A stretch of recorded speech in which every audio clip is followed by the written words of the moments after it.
Okay, so first of all, let's get right into it. I have a lot to say about this big cat rescue situation. Okay. So Carol Baskin, the founder or one of the founders of Big Cat Rescue, or is she the founder? I don't know. Anyway, I think she's like the founder. Her and her husband that disappeared. But it used to be called something else. It used to be called Wildlife on Easy Street. So basically, it seems that before, when she was with her ex-husband who disappeared, okay, we'll get into that. Mysteriously. Before that happened, it seems that they pretty much were running a very similar kind of thing to maybe Joe Exotic or all of the other people that owned cats 100%. because they were breeding the animals. But I don't think that means that automatically we should just discount what Big Cat Rescue is doing. I don't know that much about Big Cat Rescue. I'm just going by what I've seen on the show. And also I did read a statement by Carol Baskin on the Big Cat Rescue website.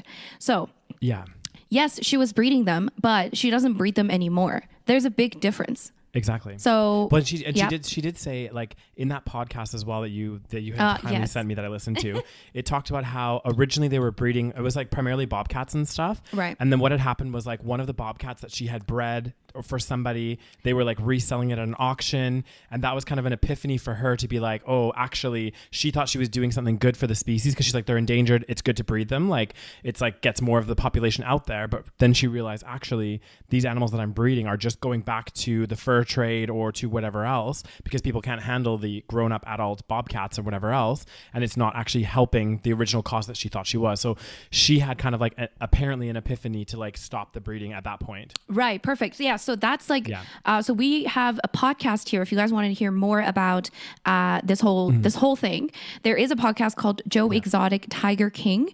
And it's basically this guy interviewing like all of the people involved, or maybe not all of them, but a lot of the people involved. Yeah. So it kind of dives deep into it. So they do have a couple episodes dedicated to Carol Baskin. So this story was not told.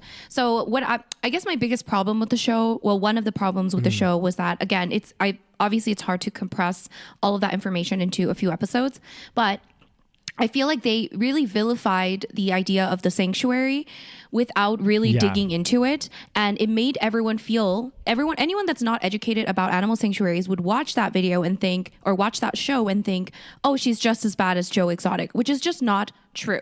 Whatever you want to think about Carol Baskin as a person, I mean, again, like, she's probably also batshit crazy. Like, I don't know if she killed her husband or not. Okay. Whatever you want to think about that, that's separate from whatever she's doing as a Big Cat Rescue. And I don't think it's fair that they basically painted it as though, oh yeah, like she's a hypocrite because she was breeding animals before. Yeah, she was breeding animals before, but like you said, she decided no longer. Exactly. She learned from it. Yes. And it's interesting too, because I mean, if you look at the documentary, yes, they've painted Carol Baskin in a certain light, and yes, there is some mystery surrounding Carol Baskin and certain things that have happened, with regards to her husband disappearing. I'm still not 100% sure as to what really went on. I don't think anyone is. Yeah. But at the end of the day, all the people that they were interviewing that, were slagging off Carol Baskin, they all had stuff to gain from slagging her off. If you know what I mean? Like all of them were zoo or big cat owners themselves, and they didn't like what Carol Baskin was about. So of course they're going to say she's terrible, she's crazy, she's this, because they had something to gain from it, right? Even the Don's family, who was her ex-husband, they interviewed his family, like his ex-wife and their kids. Of course they're going to say terrible stuff about Carol because they don't like her. You know what I mean? Exactly. And the wife was abandoned and she was the mistress. Of course she's going to, like, again, I'm not, and they are entitled to feel that way. Absolutely. 100%. I would probably also feel that way if I were and I would probably also think the same thing. But again, we have to take what they say with a grain of salt. If you're going to interview the family, of course, they're going to say that she fucking killed her husband. Yeah. But anyway, we'll get to that part. Again, we'll get to that part. Yeah. There's so much to cover. So much. My goodness. Okay, I do want to say a couple more things about the sanctuary, because this is, I think to me, this is very important, because I want people to understand that there are major differences between a sanctuary and a zoo. And first of all, if you go onto their website and read like the truth about what happened, because they obviously are defending themselves. Again, I'm not saying they're right. And obviously we have to take what they say as well with a grain of salt. But they do talk about, again, I'm talking about the sanctuary. Their sanctuary is actually accredited. Let's see here.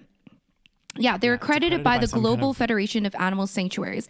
So I believe that means that they have a certain standard that they have to meet in order to be accredited. Animal sanctuaries are not the same thing as zoos. Yes, they might have visitors, and yes, they do have to raise money because they are a sanctuary. I'm sorry, but you cannot raise tigers, or you cannot have tigers living in your sanctuary and not raise any money.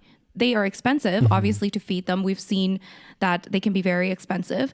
And so it's, I know they showed the part where Carol Baskin was like, having some kind of big event at the sanctuary, and there was like all these people, and it made it seem as though this is like what they do on a regular basis. And if you go onto their website, it seems that was only once a year. They have a fundraising event once a year where they invite more people than usual to tour the facility. Another difference is that they don't allow cup petting. They don't touch the tigers, which makes a big difference. Okay. And they also don't breed them. They also don't breed them. So they are like again, think what you want about Carol Baskin, but an animal sanctuary does not breed animals. They fix the problem that is created by massive breeding. So yes, like you can't just let these animals go in the wild. If you have thousands of tigers that have been domesticated since birth and have been bred, you cannot just leave them to the wild. Like I'm sorry, you're in the US, first of all. Where are you going to put the tigers? They have to live in a safe environment until they can just live out the rest of their lives. Exactly. So, and that's kind of what the basis of the sanctuary is, right? It's like to take in those animals that, don't have anywhere to go, and they can just live out the rest of their life there peacefully and then just pass away. And, So, I just really did not like that. The show just did not seem to go into any of that and kind of show that wasn't really... That's not the purpose of a sanctuary. I just don't want people to see that and think, oh, animal sanctuaries are the same as a zoo. Why is going to a zoo bad, but going to an animal sanctuary is not bad? Those are the main differences. It is very, very different. It is the opposite of what a zoo would do, what his name, Joe Exotic would do. Joe Exotic. Oh my God, I can't. Anyway, so I just wanted to get that out there because I think that's important because, so I think it's important so that we understand, because I think a lot of people will watch that and not understand.